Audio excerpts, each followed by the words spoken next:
Hello, my name is Candace Mowbray. Welcome to the opening of the 27th season of the John E. Marlow Guitar Series. Each concert of the series begins with a pre-concert talk, and as coordinator of those talks, I'd like to introduce our first guest speaker.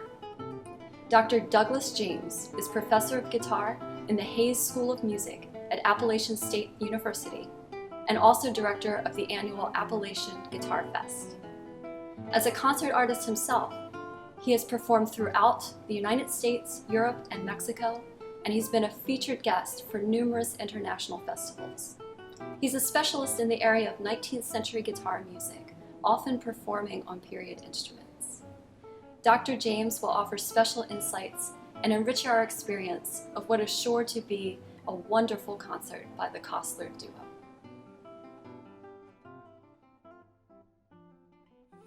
Good evening, and welcome to the inaugural concert of the 2021 John E. Marlow Guitar Series. I'm Douglas James, professor of guitar at the Hayes School of Music at Appalachian State University in Boone, North Carolina. Tonight I have the great pleasure of speaking to you about the Kossler Guitar Duo and the music that they'll be performing for you in just a few minutes. The guitar duo as we know it today has been around since the 5-course double-strung Baroque guitar transitioned into the single-string 6-course guitar around the year 1800. This early romantic guitar, such as the one on the wall behind me, is functionally the same as our modern guitar, is tuned the same, and the notation for the music is the same. The earliest method books for this popular new instrument contain duets for 2 guitars, and nearly all of the prominent guitarist composers of the early 19th century wrote for this combination. This includes the Italians Carulli and Giuliani, Kossler and Fossat in France, and the Spaniards Sor and Aguado, just to name a few. In addition to original works, their output for 2 guitars included many arrangements of music written for various instrumental combinations and genres, especially popular operatic arias, orchestral works, and string quartets. For example, Fossat arranged a number of Haydn's string quartets for guitar duo, and Giuliani made very effective 2-guitar arrangements of popular opera overtures for his own use in concerts that he played with his guitarist daughter Emilia. Ferdinando Carulli arranged a full dozen of Rossini's overtures for 2 guitars, etc., etc. So, it's really no surprise that tonight's program consists mostly of music that wasn't originally composed for guitars, and it could be useful to discuss the process of transcribing or arranging music for the guitar. Generally speaking, guitar transcriptions fall into roughly 3 categories. 1. Ones that preserve all of the original composition and only sparingly add to it to make it more musically complete. 2. The kind that preserve the original as completely as possible without addition or modification. And 3. The type that is essentially a reduction, allowing for performance of popular works written for large ensembles using smaller forces or a single instrument. The first type is perhaps best exemplified by guitar transcriptions of J.S. Bach's works for solo instruments such as the violin, cello, and flute. All of Bach's output of this type are now standard repertoire for the solo guitar, and usually include all of the original but add additional bass lines and harmonies that are implied but not realized in the original version. Bach himself was known to recycle compositions in this way. Most famously, he revamped his E major partita for solo violin for performance on the lute and later for the organ, in both cases adding voices and harmonies that could only be implied in the original violin version. The second type of transcription for solo guitar, where one tries to be as faithful to the original as possible, would certainly include the 18th century keyboard works of Domenico Scarlatti and the 19th century Spanish nationalist style piano works of Albéniz and Granados. Some alteration of the original is almost always necessary in order to bring the overall range of a keyboard piece into the more limited range of the guitar. For example, the key might be changed from one with lots of flats to one that works best on the guitar that uses more sharps, and the primary lines of the piece may need to be played more compactly. If you will, imagine that the parts where the keyboardist might have their right and left hands farther apart on the keyboard, at those places the guitarist has to bring those hands closer together changing only the octave that the musical lines are played in, but not the essential pitches involved.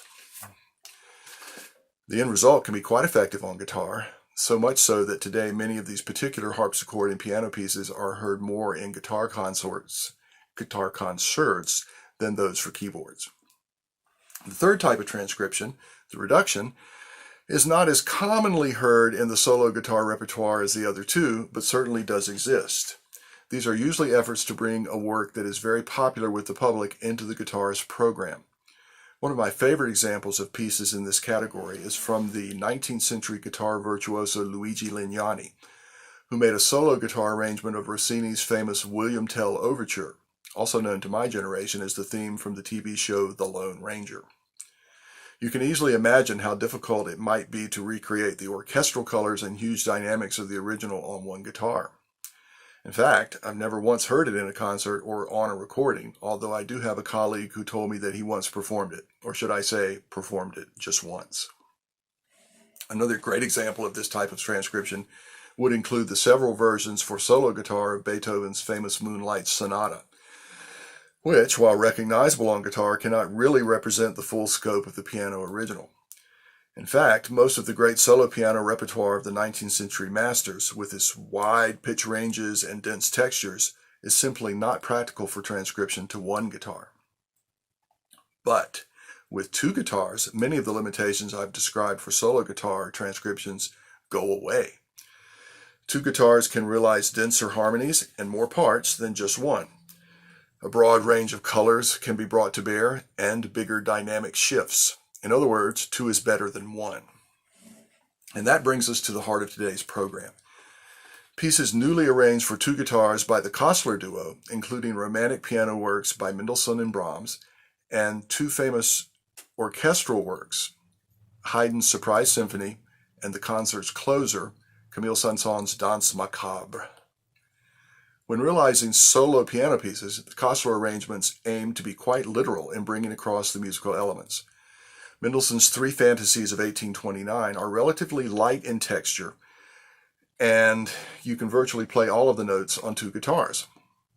Mendelssohn is generally considered to be a more conservative romantic composer, and as such, his piano music doesn't get quite so harmonically and texturally dense or technically demanding as, say, that of his more flamboyant contemporary Franz Liszt.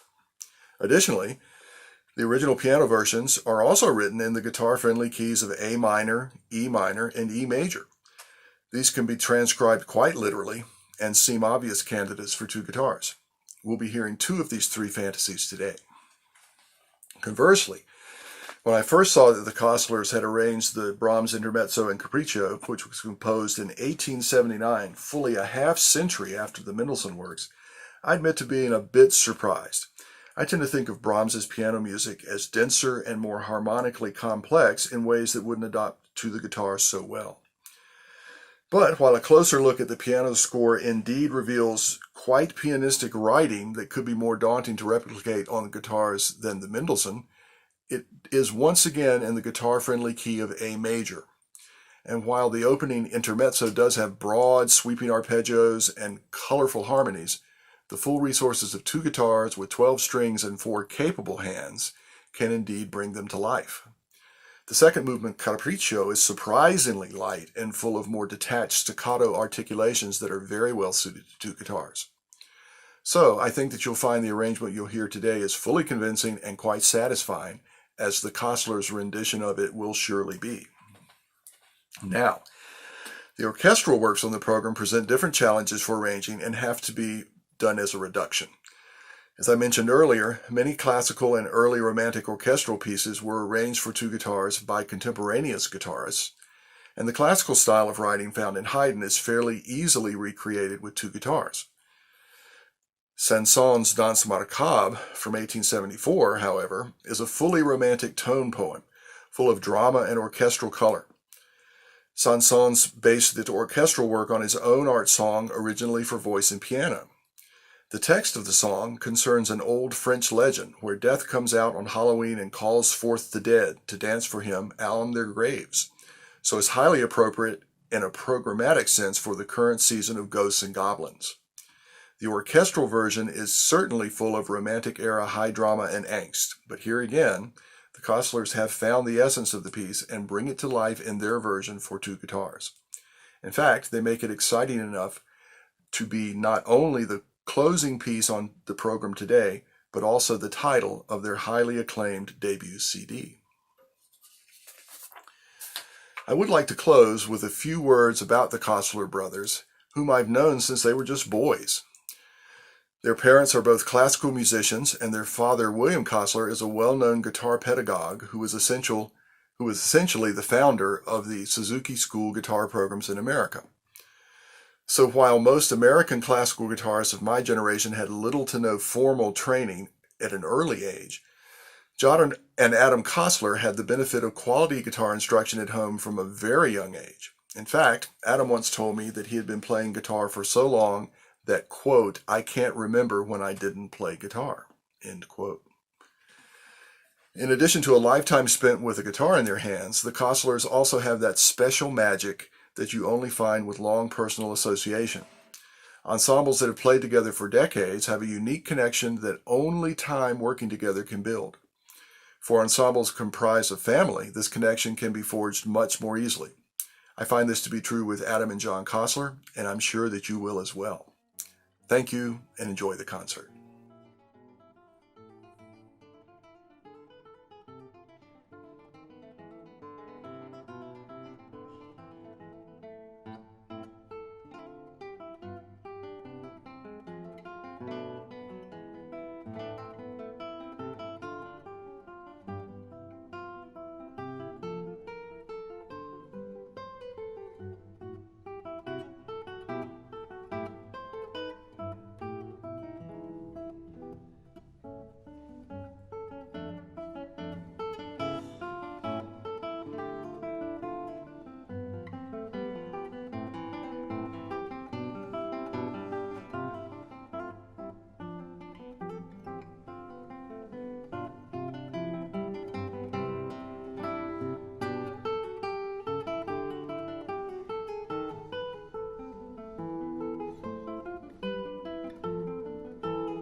Welcome to the 27th Marlow Guitar International season.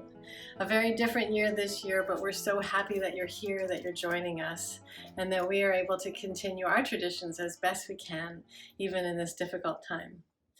We are proud that we are going to continue offering 6 concerts this season, as we always have, and with the usual Marlow traditions of pre-concert lecture, concert, and post-concert reception.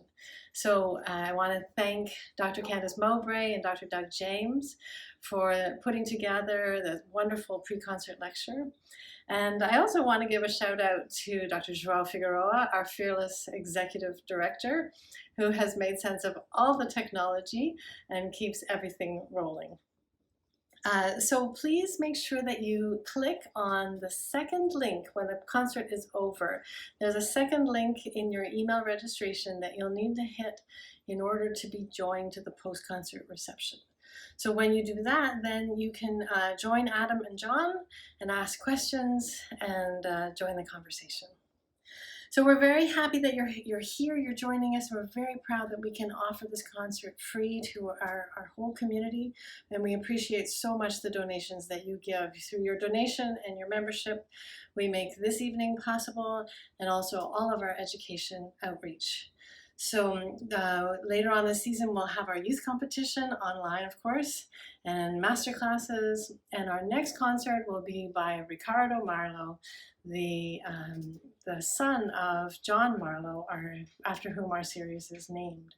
So without any further ado, please join me in welcoming Adam and John Kossler.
Thank you. Thank you so much for being with us this evening.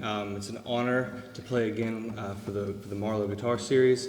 This is actually my second appearance on the series. I played as a soloist back in 2014. Had an absolute blast. One of the warmest, most welcoming crowds I've ever played for. And this time I brought a friend with me. My brother John is. We've been playing as a duo for a few years now. We've been playing together all our lives, but professionally for a few years. We recorded an album a year ago, and we're going to play a lot of the music from that album, actually. Most of the music on the program tonight is actually not written for the guitar. That first piece we played for you, the Milonga, is written for the guitar, but the rest of the program, with the exception of one piece, are all transcriptions that we've made. The next two pieces we're going to play are two movements from a famous Haydn sonata. The arrangement is made, the published version of it is by the Kossler duo, but the way it works is I arrange some of the pieces, John arranges some of the pieces, and then we kind of, when I arrange, and then John gets to pick and the part, that way we don't have to keep giving each other the hard parts. And it's kind of like when we were little and we split a candy bar, whoever cuts the other person gets the shit. Anyways, we're going to play for you the famous second movement of the 94th Symphony by Haydn, the famous Surprise Symphony, and also the fourth movement, the Allegro Finale.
So these next two pieces are two pieces by Mendelssohn.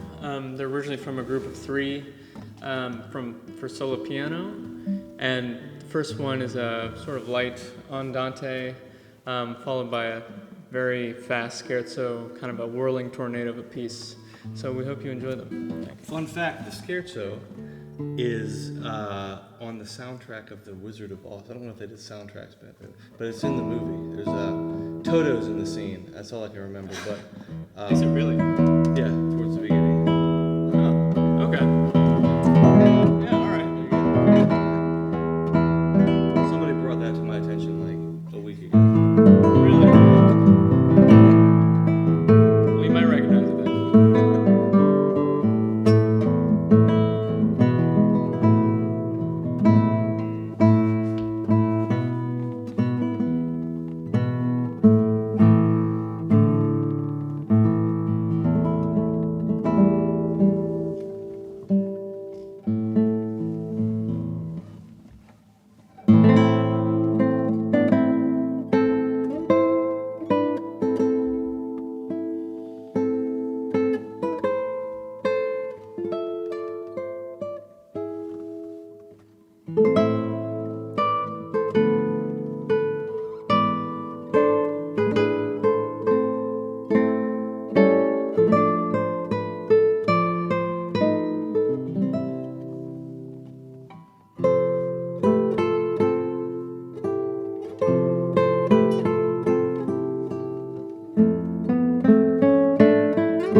have asked us, since we've been playing together, what kind of instruments we play. These are actually interesting story with these instruments. This one that I'm playing actually belongs to John, and the one that he's playing belongs to me. It just kind of works out better that when we play together, we switch instruments. Sounds better that way. John bought this instrument maybe 5 years ago, and it's a fantastic instrument by an American guitar builder named Robert Ruck.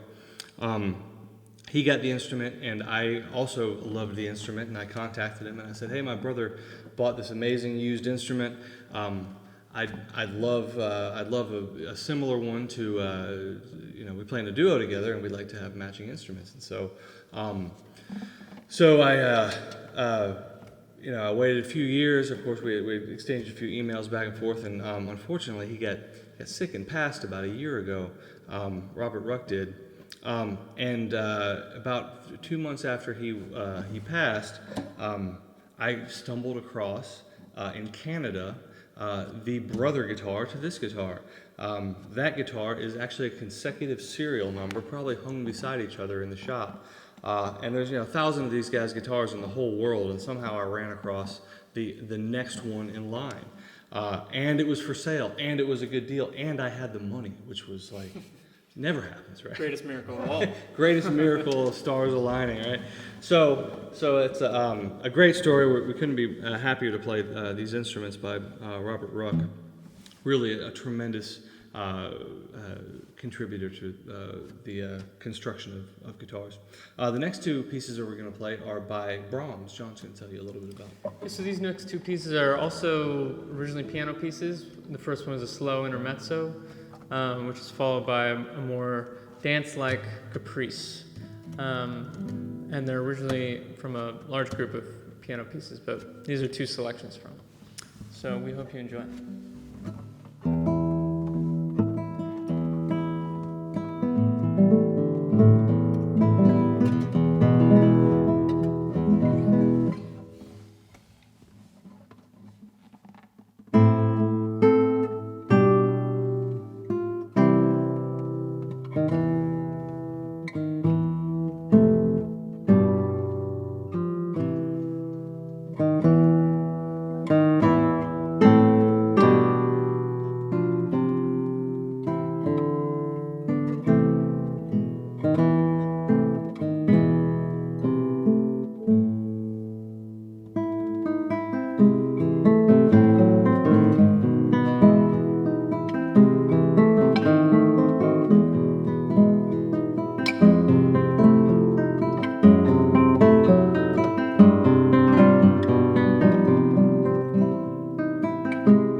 These next two sets of pieces are preludes and fugues. A bit of a story that comes along with these. Our next project, something we've been working on for almost a year already, is a collection that we have been putting together of 24 preludes and fugues in 24 keys by 24 different composers. There's lots of collections of 24 preludes and fugues in the history of music, Bach, Shostakovich, to name a couple. It's a great compositional genre. Lots of major composers have written in this format, and it seems to be a genre that kind of transcends time. It was kind of born in the Baroque era, but there's lots of classical and romantic and modern preludes and fugues. So our end goal is to have this collection of 24 pieces spanning all 24 keys by a variety of different composers. And some of the pieces we're going to be playing are transcriptions, but most of them are actually newly commissioned works. We have some really top-notch composers we're working with. Two of the pieces we're going to play for you today are from this collection of 24 preludes and fugues that we're putting together. The first one is a transcription by John made the transcription of Dmitri Shostakovich the Prelude and Fugue in A major, and then we're going to play a brand new piece for you by a European composer, Gerard Droge. This is an unpublished work. We have recorded it once for YouTube. It's going to be on our next album, but this may be the first performance of this piece. I'm not entirely sure. Part of the reason we chose these two pieces is, although they're the same format, they're completely different stylistically, and really show you the variety that's possible in this format, the Prelude and Fugue format. So, hope you enjoy Shostakovich Prelude and Fugue in A major, and Gerard Droge Prelude and Fugue in F major.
again for being with us this evening.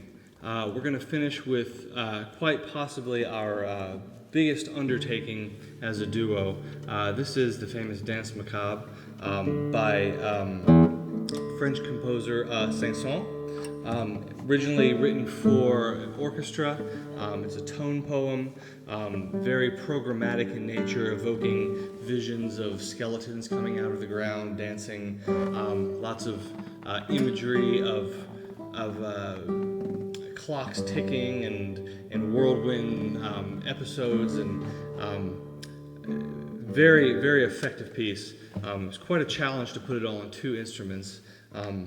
But it's one of the pieces that's been with me for a long time in my head, and I just loved it so much I had to play it for two guitars. So we put together an arrangement of it. I think it works pretty well, and it was the title track of our first album. So I hope you enjoy the Danse Macabre by Saint-Saëns. Again, it's been an honor to be with you tonight. Always an honor to be with this wonderful organization. Thank you all so much for having us. Hope you enjoy it.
Thank you. One more? Sure. One more. What the heck? Let's do it. Try a brand new one for you. Completely different. Anything else? This is Jerry's Breakdown by Jerry Reed.